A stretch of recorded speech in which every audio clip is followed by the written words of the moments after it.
جو ہے ان M N as سے میں اپنے کام کرواؤں، اپنے انٹرسٹ کے کام کرواؤں. وہ کوئی بھی کام ہو سکتے ہیں، لیگل بھی ہو سکتے ہیں، انلیگل بھی ہو سکتے ہیں. تو آپ دیکھیں کہ اتنا اچھا سسٹم ہے. کتابوں میں آپ پڑھیں گے، قانون میں آپ پڑھیں گے، میں آپ کو پڑھاؤں گا، آپ کو لگے گا یار یہ پاکستان میں تو اتنا اچھا نظام ہے، اتنا آئیڈیل نظام ہے، لیکن اندر سے یہ مسائل بھی ہیں. تو پڑھنے میں اور سمجھنے میں وہ بڑا خوبصورت ہے. آپ ان کے دور میں آپ نے دیکھ لیا، پی ٹی آئی کے دور میں جیسے جہانگیر ترین تھے اور یہ سب کیا وہ ایک بزنس کلاس تھی نا ان کے. آپ نے کسی کو بھی کراچی سے کھڑا کر دیا.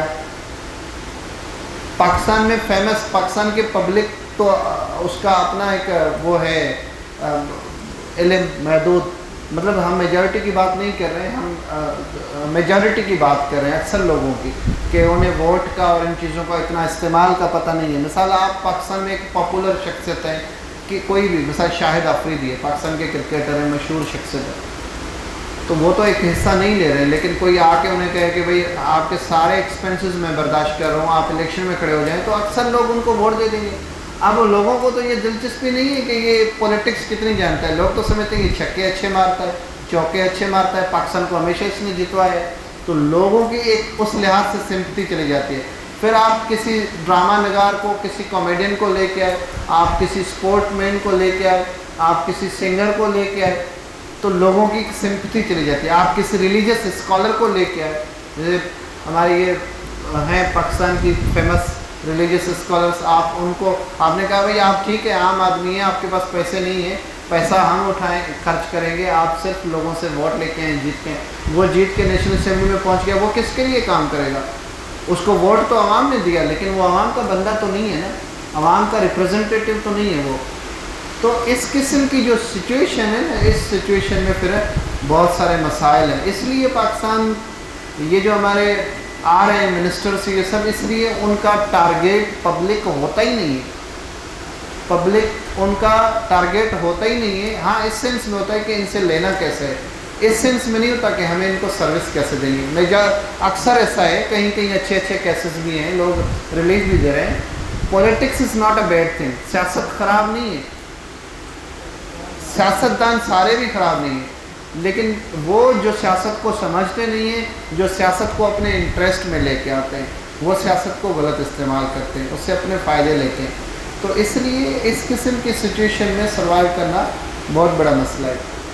تو ہم ایوب خان کے دور کو پھر ختم کرتے ہیں کہ 62 میں ایوب خان کا جو کانسٹیٹیوشن ایوب خان نے دیا وہ totally constitution presidential form of government تھا. ایوب خان کے تو اس کانسٹیٹیوشن میں پرائم منسٹر کی سیٹ ہی نہیں تھی. پہلے تو میں بتا رہا ہوں کہ مارشل لاز میں پرائم منسٹر کے پاس اختیار نہیں تھے، لیکن 62 کے آئین میں صدر کی سیٹ ہی نہیں تھی. اگر آپ نے حبیب جالب کی نظم سنی ہو جو دستور ہے کہ اس دستور کو صبح بے نور کو میں نہیں مانتا، وہ انہوں نے اسی پہ لکھی ہے. تو 1962 کے کانسٹیٹیوشن کے بعد ایوب خان کے دور کا جو بڑا واقعہ ہے وہ ہے 1965 کی وار، 1965 کی جنگ جو انڈیا اور پاکستان کے درمیان ہوئی، جو 17 دن جنگ چلی. اس جنگ میں پاکستان ایک آپریشن شروع ہوا تھا جس کا نام تھا آپریشن جبرالٹر، جو کشمیر میں شروع ہوا تھا، اور اس کا مقصد تھا کہ کسی طریقے سے ہم کشمیر کو اچیو کریں. اور پھر انڈیا اس جنگ میں شامل ہو گیا اور انڈیا نے جو ہے اٹیک کیا، اور نتیجہ یہ نکلا کہ دونوں ممالک نے جنگ میں سفر کیا. اور اس کے بعد تاشکنت ایگریمنٹ ہوا ان 1966. تاشکنت ایگریمنٹ میں یہ طے ہوا کہ جو فوجیں جہاں تھیں بیفور 1965 وار، اس سے پہلے جہاں تھی وہ واپس انہی جگہوں پر جائیں، جو زمینیں قبضے کی گئی ہیں وہ واپس کی جائیں. لہذا پاکستان کی فوج اپنے حدود میں آئی، وہ اپنے حدود میں چلے گئے. اور تاشکنت ایگریمنٹ کے بعد بھٹو نے ایوب خان سے اختلاف شروع کیے، کیونکہ بھٹو ایوب خان کی کیبنٹ کا حصہ تھے، فارن منسٹر تھے اور خاص منسٹری تھی، بڑے قریبی تھے. بھٹو صاحب ڈیڈی کے انہیں بلاتے تھے.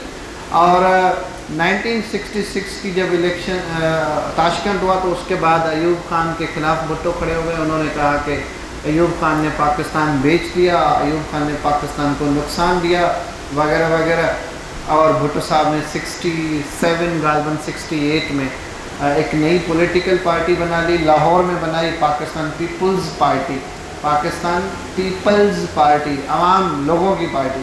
اب لوگوں کے لیے ہے نہیں ہے، دیٹ از another debate، پر نام بڑا ایک خوبصورت ہے کہ پاکستان پیپلز پارٹی، عوام کی پارٹی. اور وہ پھر انہوں نے اس پہ لاہور میں شروع کیا اس کا، اور بھٹو صاحب پاپولر ہونے لگے. مجیب الرحمان نے 6 پوائنٹس پیش کی. میں نے آپ کو پچھلی کلاس میں بتایا تھا 1 یونٹ کا، تو 6 پوائنٹس مجیب الرحمان نے پیش کی، جس میں انہوں نے کہا کہ ہم آئین پاکستان کا 6 پوائنٹس کے تحت بنائیں گے. اور یحییٰ خان نے مارشل لا لگایا، تو یحییٰ خان نے LFO دیا، legal frame work order. LFO کے تحت یحییٰ خان نے یہ طے کیا کہ ہم جو ہے پاکستان کو LFO کے تحت چلائیں گے جب تک ہم آئین بنائیں. یعنی 62 کا آئین ٹوٹ گیا، اب LFO، جیسے ضیاء الحق نے PCO دیا تو انہوں نے LFO دیا، لیگل فریم ورک آرڈر. اس میں یہ طے پایا کہ 120 ڈیز مطلب الیکشنز ہوں گے، الیکشنز کے بعد جو پولیٹیکل پارٹی جیت کے آئی وہ 120 ڈیز میں اپنا آئین بنائے گی. اگر نہیں بنا پائی تو اسمبلی خود ہی ڈیزالو ہو جائے گی، اور الیکشنز کے بعد جو ہے وہ جو میجارٹی والی پولیٹیکل پارٹی ہے وہ طے کرے گی. 1 یونٹ کو ختم کیا گیا، صوبوں کی حیثیت کو بحال کیا گیا. بنگال بھی صوبہ ہوا اور بلوچستان کو بھی صوبے کا درجہ دیا گیا، بلوچستان بھی ایز اے پروونس سامنے آیا. الیکشنز ہوئے، الیکشنز میں 300 ٹوٹل سیٹس تھیں، 300 سیٹس میں سے 162 سیٹس تھیں بنگال میں، یعنی اکیلے بنگال صوبے میں سیٹس تھیں 162، اور 138 ریمیننگ سیٹس 300 میں سے باقی پاکستان کے سب صوبوں میں تھی. تو 162 سیٹس میں سے مجیب الرحمان سیٹس جیت گئے 160. ایز اے پرائم منسٹر بننے کے لیے اسے سیٹس چاہیے تھی 151، کیونکہ 300 میں سے سمپل میجارٹی، آدھے سے ایک زیادہ، تو 151 اسے چاہیے تھی، اور وہ خود الیکشنز میں سیٹ سیکیور کر گئے 160. اور 2 سیٹس جو مجیب الرحمان نہیں جیتے، وہ ایک جیتا نور الامین جو مزار قائد کے ساتھ دفن ہے، اور دوسرا جیتا راجہ تری دیو، دوسری سیٹ بنگال میں انہوں نے جیتی، جن کو پھر بنگالیوں نے غدار ڈکلیئر کیا، اور پھر وہ پاکستان کی طرف. نور الامین پھر وائس پریزیڈنٹ آف پاکستان بھی رہے بھٹو کے دور میں. تو لہٰذا ان الیکشنز کے بعد نتیجے اس طرح آئے.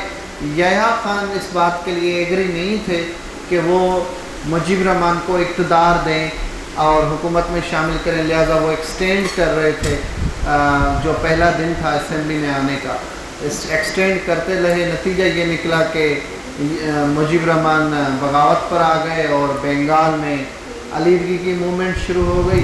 وہاں پر ایک پولیٹیکل ایک گوریلا ملٹری تھی جس کا نام تھا کیا نام تھا اس کا، ہاں مفتی بامی. انہوں نے پھر جو ہے وہ بغاوت کی، اور ہم نے بھی آپریشن شروع کیا، آپریشن سرچ لائٹ شروع ہوا، اور نتیجہ یہ نکلا کہ بنگال ہم سے الگ ہو گیا. 16 دسمبر 1971 بنگال ہمارا صوبہ نہیں رہا. اس وقت یحییٰ خان صدر تھے، انہوں نے صدر کی سیٹ سے استعفیٰ دے دی. ہماری ملٹری کافی وہاں پھنس گئی بنگال میں، اور آئین ہمارے پاس تھا نہیں. تو 1971 میں پاکستان کی وہ حالت تھی جو 1947 سے بھی زیادہ خراب. یعنی 14 اگست 1947 کو اگر آپ دیکھیں نیو بورن کنٹری، اور 16 دسمبر 1971 کو آپ دیکھیں تو وہ اس میں کوئی زیادہ فرق نہیں نظر آپ کو آئے گا. یعنی ہم نے دوبارہ زیرو سے شروع کیا. تو اگر آپ سمجھ رہے ہیں کہ ہمیں 1947 میں آزادی ملی، آج 23 سال ہو گئے، تو کسی لحاظ سے اس آزادی کے بعد ہماری حالت 1971 تک یہ رہی، اکنامکلی، پولیٹیکلی، ایڈمنسٹریٹیولی، ہر لحاظ سے ہم بہت زیادہ جو ہے وہ پیچھے رہ گئے. پھر جو ہے اس کے بعد صدر کی کرسی کو مرج کرنے کے لیے صدر بنایا گیا بھٹو کو. Zulfikar Ali Bhutto became the chief martial civil martial administrator of Pakistan, واحد سول مارشل ایڈمنسٹریٹر ہیں. وہ ان کو صدر کی سیٹ دی گئی. آئین بنانے کے لیے بھٹو صاحب نے کام شروع کر دیا. بنگال کو بھٹو نے ایز اے انڈیپینڈنٹ کنٹری تسلیم کر لیا بعد میں.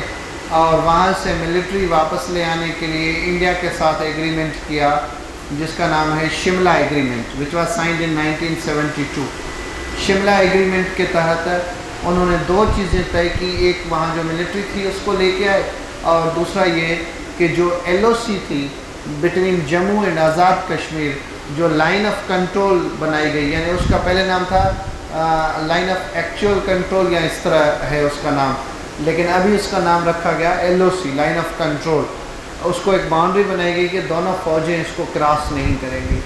تو چار مسئلے چاروں حل ہوئے، صدر بن گئے، ایل او سی بھی طے ہو گئی، ملٹری واپس آ گئی، بنگال کو آزاد تسلیم کیا، آئین بنانے کے لیے کام شروع کیا، اور 14 اگست 1973 کو پاکستان کا آئین بن گیا۔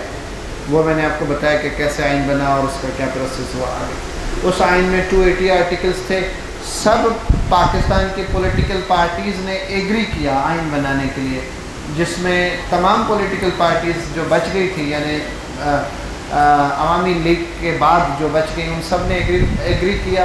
پھر جو ہے یہ آئین ہمارا طے پایا 1973 کا آئین، اور ابھی تک موجود ہے، لڑکھڑا پہ چلتا ہے لیکن چل رہا ہے۔ ٹھیک ہے، کوئی آپ کا سوال، کوئی بات آپ پوچھنا چاہتے ہو؟ جی،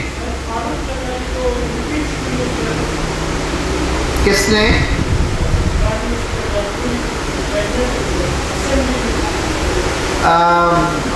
بینظیر بھٹو کے دور کی آپ بات کر رہے ہیں۔ ایک تو صرف فاروق احمد لغاری کا رول نہیں تھا، آرٹیکل تو انہوں نے یوز کیا۔ اس پر اصغر خان کیس جو ہے آپ اس کو تھوڑا دیکھیں گے تو آپ کو کلیئر ہوگا، جو میں نے ایک دفعہ پہلے بھی کلاس میں حوالہ دیا تھا، جن کی کتاب ہے we have learned nothing from history, جو پاکستان کے پہلے ایئر مارشل تھے، اس پر ان کا بھی ہے۔ تو صرف فاروق احمد لغاری کا کردار نہیں تھا، بہت ساری نان ڈیموکریٹک آرگنائزیشنس یا نان ڈیموکریٹک پرسنالٹیز تھیں پاکستان کی، جو چاہتی تھی کہ بینظیر کی حکومت کو ڈیزالو کیا جائے، تو اس وجہ سے انہوں نے کیا، اور پھر ایک لحاظ سے فاروق احمد لغاری کو انہوں نے سیو بھی کر لیا۔ ٹھیک ہے، اور کوئی سوال آپ کا؟ جی،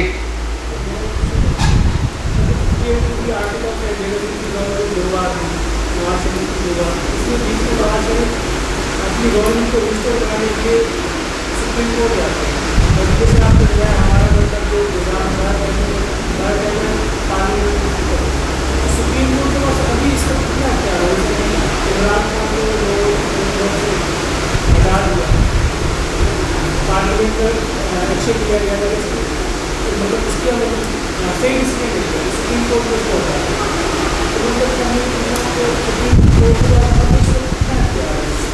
تو سپریم کورٹ اس وقت انڈیپینڈنٹ انسٹیٹیوشن ہے پاکستان کا، انڈیپینڈنٹ جوڈیشری ہے، اور 18ویں ترمیم کے بعد اس کے پاس زیادہ اختیارات ہیں، پہلے بھی تھے، زیادہ بھی ہیں، لیکن بات وہی آ جاتی ہے کہ جسٹس منیر کے کیس کا، جسے میں نے حوالہ دیا تھا، ڈاکٹرائن آف نیسسٹی کی جنہوں نے بات کی تھی، اس کے لیے اگر آپ کو تفصیل دیکھنا ہے تو آپ حامد خان کی کتاب کو پڑھیں، the history of judiciary of Pakistan, Pakistan کی جوڈیشری کی تاریخ انہوں نے لکھی ہے، سب کیسز کو انہوں نے جو ہے وہ ڈسکس کیا ہے، تو اس کو آپ دیکھیں تو اس میں آپ کو کلیئر ہوگا۔ جوڈیشری انڈیپینڈنٹ تو ہے، مسئلہ یہ ہے کہ انصاف بھی ملے، یہ ایک بہت بڑا وہ ہے، تو یہی میں کہوں گا۔ کیا پاکستان میں اسٹیٹمنٹ دیا ہے کہ اگر آئین اور اسلام دونوں ٹکرائیں گے تو اسلام کی مدد کرنی چاہیے۔ دوبارہ بتائیں۔ پرسوں میں اسٹیٹمنٹ دے رہے ابھی جسٹس قاضی فائز عیسیٰ کی بات کریں، انہوں نے کہا کہ اگر میرے دور اقتدار میں آئین اور اسلام اگر ٹکرائیں گے تو اسلام میں اسلام کو زیادہ، اس کا مطلب تو وہ جانتے ہیں، مجھے کیا پتا وہ تو ہوئی ہیں، وہی لرنڈ نتھنگ فرام ہسٹری۔ اب یہ مسٹیکس کیا ہوئی ہیں وہ بھی وہ جانتے ہیں۔ دیکھیں، جسٹس قاضی فائز عیسیٰ ہمارے، میں نے آپ کو پہلے بھی شاید بتایا تھا، قاضی عیسیٰ جو بلوچستان کی پولیٹیکل پارٹی کو ڈیل کرتے تھے، جیسے مسلم لیگ کو ڈیل کرتے تھے، قائد اعظم کے بہت قریبی تھے، تو ان سے وابستہ ہیں. تو ظاہر ہے عوام کی بھی ان میں زیادہ امیدیں ہیں اور ہم سب کی بھی ہیں کہ as a chief justice of Pakistan جو ان کی ذمہ داریاں ہیں وہ اچھی طرح نبھائیں گے، اور عوام ظاہر پر امید ہے اس لحاظ سے. باقی تو وہ بہتر سمجھتے ہیں کہ انہوں نے اگر یہ اسٹیٹمنٹ دی تو اس میں کیا ان کا تھا مقصد. انڈیپینڈنٹ ادارہ ہے، جوڈیشری انڈیپینڈنٹ ادارہ ہے شروع سے، in written in constitution. Quaid Azam بھی اس بات کے قائل تھے کہ judiciary independent who, in written in constitution. باقی چیزوں کا مجھے نہیں پتہ کہ آزاد ہے یا نہیں. اور کوئی سوال آپ کا، کوئی بات آپ پوچھنا چاہتے ہیں؟ جی. Prime minister Imran Khan.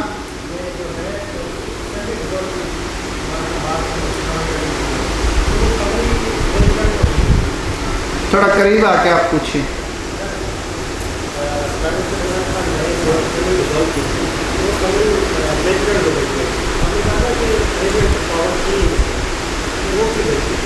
ہاں بیٹھے میں بتا. اصل میں وہ اس طرح تھا، آرٹیکل 95C کے تحت، آرٹیکل 95C کہتا ہے کہ اگر آپ پرائم منسٹر پر آپ کو کانفیڈنس نہیں ہے، آپ پرائم منسٹر کو ہٹانا چاہتے ہیں، تو آپ پرائم منسٹر کے خلاف ووٹ آف نو کانفیڈنس لے کے آ سکتے ہیں. یعنی پارلیمنٹ، ہماری نیشنل اسمبلی، اور پارلیمنٹ اس کے تحت ووٹ آف نو کانفیڈنس لے کے آئی. پاکستان کی پوری تاریخ میں 3 پرائم منسٹرز نے ووٹ آف نو کانفیڈنس کو فیس کیا ہے. ایک حسین شہید سہروردی، جنہوں نے ووٹ آف نو کانفیڈنس کے لیے کل ریزولوشن پیش ہونی تھی تو آج ہی انہوں نے ریزائن کر دیا، ایک دن پہلے. تو وہ ایک دن پہلے ریزائن کر سکتے تھے. دوسرا بےنظیر بھٹو نے فیس کیا تھا، لیکن وہ ووٹ آف نو کانفیڈنس میں جیت گئی تھی، انہوں نے کانفیڈنس لے لیا تھا. ٹھیک ہے. تیسرا عمران خان، جنہوں نے ہٹائے گئے. تو پاکستان کی تاریخ میں پہلی دفعہ اگر کوئی prime minister vote of no confidence کے ذریعے ہٹایا گیا تو ہی از عمران خان. 95C میں یہ طے ہے کہ اگر آپ پرائم منسٹر کو ووٹ آف نو کانفیڈنس میں لے کے آنا چاہتے ہیں، یعنی ہٹانا چاہتے ہیں، تو اس کے لیے ایک پراپر طریقہ ہے. پراپر طریقہ یہ ہے کہ یہ آپ کام ان دنوں کر سکتے ہیں جب بجٹ کا سیشن نہ ہو، یعنی جون جولائی والے دن نہ ہو، بجٹ پہ سیشن نہ ہو رہا ہو، تب آپ یہ ریزولوشن پیش کر سکتے ہیں. اس ریزولوشن کے پیش ہونے سے پہلے پرائم منسٹر ریزائن دے سکتا ہے، لیکن جس دن ریزولوشن پیش ہو گئی اس کے بعد نہیں دے سکتا. ریزولوشن پیش ہونے کا مقصد ہے کہ ہم نے ایک ریزولوشن پیش کی کہ ہم پرائم منسٹر کو ہٹانا چاہتے ہیں، یعنی ان میں سے مخصوص لوگوں نے، جس کی بھی ایک مقدار ہے، وہ آپ 95C کی ڈیٹیل پڑھیں گے تو آپ کو مل جائے گا. تو انہوں نے ایک ریزولوشن پیش کی کہ ہم پرائم منسٹر کو ہٹانا چاہتے ہیں. اب اسپیکر 7 دنوں میں ان سب سے یہ طے کروائے گا کہ کیا پرائم منسٹر رہے یا نہ، یعنی سب ووٹ دیں گے 7 days، within 7 days. اور within 7 days میں سے بھی وہ 3 دن سے پہلے ووٹنگ نہیں کروا سکتے اور 7 دنوں کے بعد نہیں کروا سکتے. یہ بھی 95C میں کلیئر لکھا ہوا ہے. یعنی آفٹر 3 days ان کو ووٹنگ کروانی ہے اور 97 days سے بیفور کروانی ہے. آپ کا سوال یہی ہے نا کہ عمران خان نے کو کیسے ہٹایا گیا، اور انہوں نے وہ جو بل پیش کیا، اسمبلی توڑی، پھر وہ اسمبلی صدر کے پاس بل گیا، تو وہ کہ میں پورا وہ پروسیس آپ کو بتا رہا ہوں. تو پھر عمران خان کو مسئلہ یہ ہوا کہ جب بل پیش ہوا، ریزولوشن پیش ہوئی کہ بھئی اب ووٹنگ ہوگی اس پر، تو اس وقت اسپیکر تھے ڈپٹی اسپیکر، اور ڈپٹی اسپیکر تھے قاسم سوری، اور اسپیکر تھے سنجرانی اسد کیسر، کیا نام ہے ان کا، اسد کیسر، دونوں اسپیکر اور ڈپٹی اسپیکر تھے. تو جب بل پیش ہوا تو اسد کیسر اس بات کو سمجھ رہے تھے کہ اب عمران خان کا کہنا یہ تھا کہ اب آپ کوئی آئینی گنجائش نکالیں تاکہ میں as a prime minister seat پر رہ سکوں. تو آئینی گنجائشیں نکالی جا رہی تھیں کہ آئین سے کیا گنجائش نکالی جائے. اچھا، آئین 95C میں یہ بھی طے ہے کہ جب تک اگر پرائم منسٹر کے خلاف ریزولوشن پیش ہو جاتی ہے، جو میں آپ کو 7 دن بتا رہا ہوں، اگر پیش ہو جاتی ہے تو جب تک اس ریزولوشن کا فیصلہ نہیں ہوتا تب تک دوسری ریزولوشن نہیں آ سکتی. ٹھیک ہے، تو 3 دن تک تو معاملات سیٹ تھے. 3 دن کے بعد اب اسد کیسر انہیں کسی طریقے سے سیف نہیں کر پا رہے تھے، تو وہ اسمبلی میں نہیں آ رہے تھے، تو ڈپٹی اسپیکر اسمبلی کو سنبھال رہے تھے. 7ویں دن پر سیشن ہوا. 7ویں دن پر جو سیشن ہوا اس میں سیشن اس طرح ہوا جیسے ویلکم ہوا، بیٹھے سب، تو کیا نام ہے ان کا، سائنس کے جو منسٹر فواد چودھری، انہوں نے ایک بات کہی، تقریر کہی کہ مجھے لگتا ہے کہ یہ جو ریزولوشن انہوں نے پیش کی ہے یہ امریکہ کے کہنے پر کی ہے، جو خط کا بھی مسئلہ عمران خان نے دائر ہوتا ہے، اور یہ ہوا ہے، وہ ہوا ہے، وہ ہوا ہے. اب یہ انہوں نے بات کہی تو ڈپٹی اسپیکر نے کہا کہ آپ نے یہ بات کہی ہے اور مجھے بھی یہی لگتا ہے کہ انہوں نے امریکہ سے کی ہے، لہٰذا میں اس کو یہیں پر ریزولوشن کو ختم کر رہا ہوں، اس ریزولوشن پہ مزید بات نہیں ہوگی. آپ کو سب کو یہ بات سمجھ آئی؟ کلیئر؟ اس کے بعد اپوزیشن والے چلے گئے سپریم کورٹ. سپریم کورٹ کے ججز نے اس کا سنایا فیصلہ. انہوں نے کہا کہ اچھا، جیسے ہی انہوں نے اس کو کہا کہ بھئی ختم ہو گئی ریزولوشن، تو ریزولوشن ختم ہونے کے بعد اب کیا ہوا، یعنی ریزولوشن کا معاملہ ختم ہو گیا. اب آئین میں جو بات ہے کہ دوسرا آپ کوئی فیصلہ نہیں کر سکتے تو اب آپ کر سکتے ہیں. اچھا، آئین میں یہ بھی ہے کہ پرائم منسٹر ریزولوشن سے پہلے ریزائن کر دے. اگر وہ ریزولوشن پیش ہو گئی اور اس کا کوئی فیصلہ نہیں آیا تو پرائم منسٹر نہ ریزائن دے سکتا ہے نہ اسمبلی ڈیزالو کر سکتا ہے، اس کو فیس کرنا ہے، ووٹ آف نو کانفیڈنس. سمجھ رہے ہیں نا اس بات کو؟ تو اب عمران خان نے کہا کہ بھئی اب ٹھیک ہے، ریزولوشن کا قصہ ختم ہو گیا، کیونکہ قاسم سوری نے کہا کہ ختم ہو گیا، تو انہوں نے کہا اب میں اسمبلی کو کر رہا ہوں ڈیزالو. تو انہوں نے، آئین یہ کہتا ہے کہ prime minister of Pakistan assembly dissolve کرنے کے لیے صدر کو سجیشن دے گا اور وہ یس ہی کرے گا. تو انہوں نے صدر کو سجیشن دی کہ میں چاہتا ہوں آپ اسمبلی ڈیزالو کر لیں، اور انہوں نے ڈیزالو کر لی. یہ ساری کہانی ود ان فیو منٹس، 1 گھنٹے کے درمیان ہو گیا. یعنی 1 گھنٹے اسمبلی شروع ہوئی، قاسم سوری نے اس کو ریزولوشن کو کینسل کیا، اور پھر انہوں نے، عمران خان نے وہ پہلے ہی لکھا ہوا تھا صدر کو بھیج دیا، صدر کے پاس پہلے ہی پڑا ہوا تھا، اس نے سائن کر لیا، میڈیا پر آ گیا کہ اسمبلی ڈیزالو. اب اسمبلی ڈیزالو، سب کچھ ختم، لیکن دوسرے لحاظ سے کچھ بھی ختم نہیں ہوا، کیونکہ اب کورٹ طے کرے گی. تو وہ سپریم کورٹ چلے گئے. سپریم کورٹ نے کچھ ٹائم لیا اس فیصلے میں. سپریم کورٹ نے یہ فیصلہ سنایا کہ جہاں سے قاسم سوری نے اور فواد چودھری نے یہ بات کہی وہاں سے وائلیشن ہوئی، لہذا اب آپ سیشن کو وہیں سے شروع کریں گے. سمجھ رہے ہیں؟ اب آپ سیشن کو دوبارہ وہیں سے شروع کریں گے اور آپ دوبارہ ووٹ کو فیس کریں گے. یہ طے پایا. تو دوبارہ یہ طے پایا تو وہ پھر 1-2 دن تو سپریم کورٹ کو فیصلے میں لگ گئے. دوبارہ پھر سب ایک ساتھ جمع ہوئے. تو دوبارہ جب جمع ہوئے تو وہ سمجھ لیں کہ 7واں دن ہی کنسیڈر ہوگا، کیونکہ وہیں سے فیس کرنا ہے. تو دیٹ واز 7th ڈے. آئینی تو وہ بالکل غلط ہو گیا، ایک لحاظ سے سب کے سب ہائی ٹریجن کے حقدار ہو گئے اگر کسی لحاظ سے دیکھا جائے. لیکن سپریم کورٹ نے اپنا ایک فیصلہ سنایا اور اس کے تحت لوگ کافی سیٹسفائی بھی ہوئے. انہوں نے جو فیصلہ سنایا تو وہاں سے پھر جو ہے 7ویں دن کا سیشن شروع ہوا. 7ویں دن کا سیشن شروع ہوا تو اپوزیشن والے سارے چپ ہیں. اسپیکر اپوزیشن والے اس طرف بیٹھتے ہیں، حکومت والے اس طرف بیٹھتے ہیں اسپیکر کے. اسپیکر ان سے کہہ رہے ہیں کہ آپ کچھ بات کریں اگر اس ریزولوشن پر آپ بات کرنا چاہتے ہیں، کیونکہ وہ ٹائم پاس کرنا چاہتے تھے. تو یہ سب کہہ رہے ہیں سر کوئی بات نہیں، آج ووٹ کروانا. ان کو کہہ رہے ہیں تو یہ کھڑے ہو رہے ہیں 2-2 3-3 گھنٹے کی تقریر کر رہے ہیں اور یہ سلسلہ چل رہا ہے، شام تک چل رہا ہے. لیکن آپ کو ووٹنگ رات 12 بجے تک کروانی ہے اور کوئی ایکسکیوز نہیں.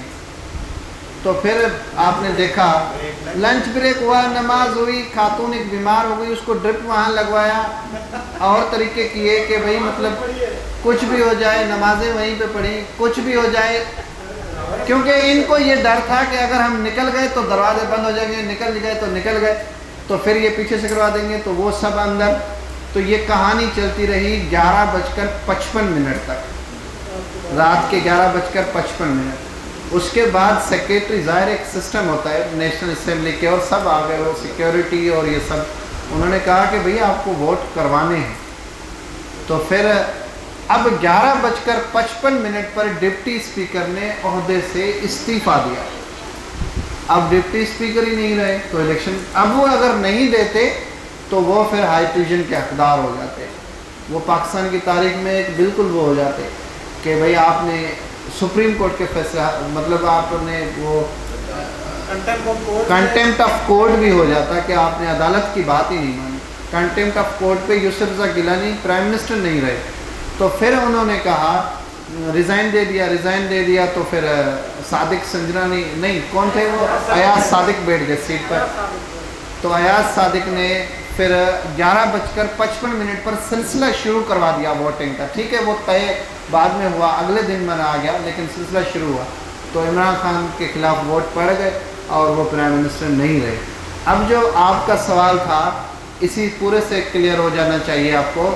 پرائم منسٹر نے جو وہ بل وہ جو اسمبلی کے لیے بھیجا تھا وہ انہوں نے اس لیے بھیجا تھا کیونکہ سچویشن ایسی تھی. اس سچویشن میں انہوں نے فوراً بھیجا. وہ سمجھتے تھے کہ شاید سب کچھ ایسے ہو جائے گا لیکن سب کچھ ایسے نہیں ہوتا اور صدر نے بھی اس پر سائن کر لیا. ویسے اس میں ٹائم لگتا ہے لیکن وہ سب چیزیں فوراً ہو رہی تھی. عمران خان کے پاس اچھا ٹائم تھا ریزولوشن کے پیش ہونے سے پہلے جب وہ دیکھ رہے تھے کہ میرے پی ٹی آئی کے ممبرس ہی اسلام آباد میں بیٹھے ہوئے ہیں.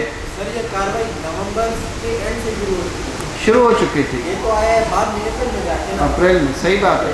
تو ان کو مطلب اس سے انڈرسٹینڈ کر کے ریزائن کرنا چاہیے تھا لیکن سیاست میں ضد نہیں چلتے, سیاست میں انا نہیں چلتی. حکومتوں میں یہ نہیں چلتا. حکومتوں میں یہ ہوتا ہے کہ آپ اگر آگے نہیں چل رہے ہیں تو ایک قدم پیچھے جائیں, تھوڑا اور پیچھے جائیں, پھر اسپیڈ کے ساتھ 5 قدم آگے جائیں. کہتے کو بھی تو اس لحاظ سے جو ہے وہ سچویشن ہوئی اور اس لحاظ سے ہوا. آپ کو یہ چیز کلیئر ہوئی؟ کوئی اور سوال آپ پوچھنا چاہتے ہو؟ کوئی آپ کا سوال, کوئی اور بات آپ پوچھنا چاہتے ہو؟ کوئی بات نہیں ہے جی. کیا کہہ رہے ہیں؟ اسمبلی سلیکٹ کرتی ہے. اصل میں ہمارے جو 342 ممبرس ہیں وہ نیشنل اسمبلی میں منتخب ہو کے عوام سے ووٹ لے کے آتے ہیں. تمام پولیٹیکل پارٹیز کے اور امیدوار, آزاد امیدوار بھی, وہ سب نیشنل اسمبلی میں آتے ہیں. تو نیشنل اسمبلی میں سب سے پہلے اسپیکر, ڈپٹی اسپیکر کو پھر بعد میں منتخب کیا جاتا ہے, پھر پرائم منسٹر کو منتخب کیا جاتا ہے, تو وہ پھر اس کو چلاتے ہیں. موسٹلی